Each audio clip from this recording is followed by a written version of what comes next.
हरिओम मित्रों, कवि कालिदास भारतवर्ष के एक महान कवि हुए। उनकी महान रचना मेघदूत आज भी अत्यंत प्रसिद्ध है। कहा जाता है कि एक बार कवि कालिदास को कुछ अभिमान हो गया और इसीलिए विद्या की देवी सरस्वती जी ने उनकी परीक्षा लेकर उनके अभिमान को भंग किया। वह प्रसंग कुछ इस प्रकार है। एक बार कालिदास को पड़ोसी राज्य में शास्त्रार्थ का निमंत्रण मिला। वह शास्त्रार्थ के लिए रवाना हुए। रास्ते में उन्हें बहुत प्यास लगी।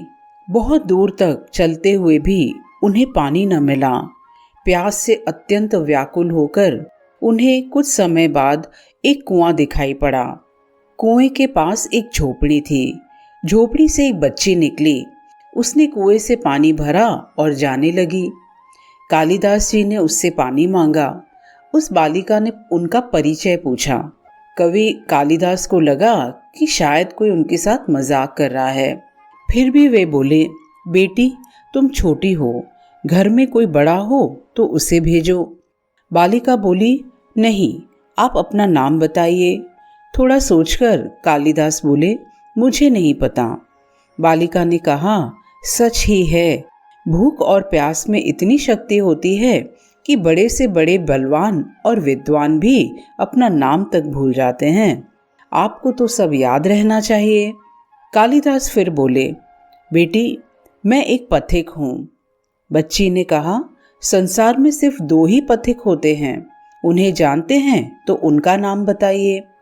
कालिदास ने फिर मना कर दिया।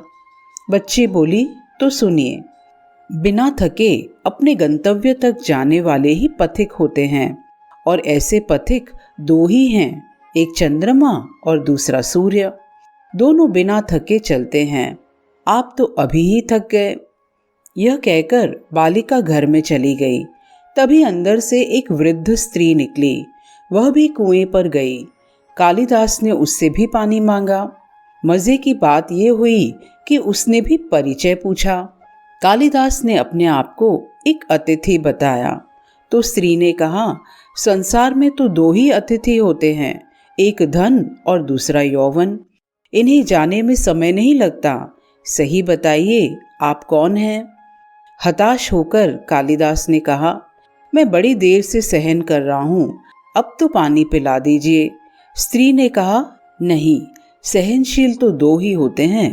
पहली धरती जो पापी और पुण्यात्मा सबका बोझ सहती है, उसकी छाती चीरकर बीज बो देने से भी अनाज के भंडार दे देती है। और दूसरे पेड़ जिनको पत्थर मारो फिर भी मीठे फल देते हैं। तुम सहनशील नहीं हो, सच बताओ तुम कौन हो? कालिदास मूर्छा की स्थिति में आ गए और तर्क वितर्क से झल्ला उठे। कालिदास बोले, मैं हठी हूँ। तो वृद्ध स्त्री बोली, फिर असत्य, हठी तो 2 ही होते हैं, पहला नख और दूसरे केश। कितना भी काटो बार बार निकल आते हैं। सत्य कहें कि आप कौन हैं? कालिदास अपमानित और पराजित हो चुके थे। कालिदास ने फिर भी कहा, फिर तो मैं मूर्ख ही हूँ। वृद्ध स्त्री ने कहा, नहीं, तुम मूर्ख कैसे हो सकते हो?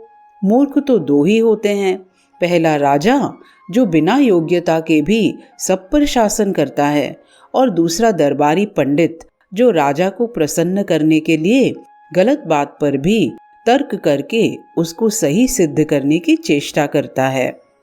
अब तो कुछ बोल न सकने की स्थिति में कालिदास वृद्धा स्त्री के पैर पर गिर पड़े और पानी की याचना में गिड़गिड़ाने लगे।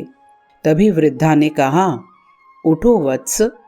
आवाज सुनकर कालिदास ने ऊपर देखा तो साक्षात माता सरस्वती वहां खड़ी थी। कालिदास पुनः नतमस्तक हो गए। तभी सरस्वती माँ ने कहा, शिक्षा से ज्ञान आता है, न कि अहंकार।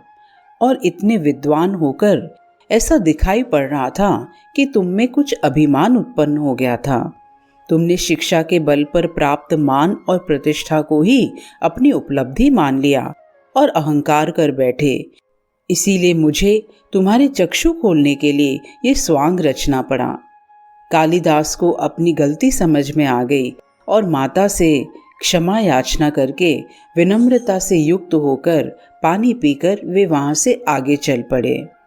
तो मित्रों, यह तो जग प्रसिद्ध है कि विद्वत्ता पर हमें कभी अभिमान नहीं करना चाहिए। अभिमान ही विद्वत्ता को नष्ट कर देता है। बल्कि सच्चाई तो यह है कि हम जितना ज्ञान प्राप्त करें उतने हम विनम्र हों। जैसे पेड़ होते हैं, पेड़ों में जितने फल होते हैं उतना ही पेड़ झुककर और विनम्र हो जाता है और अन्य की सेवा करता है।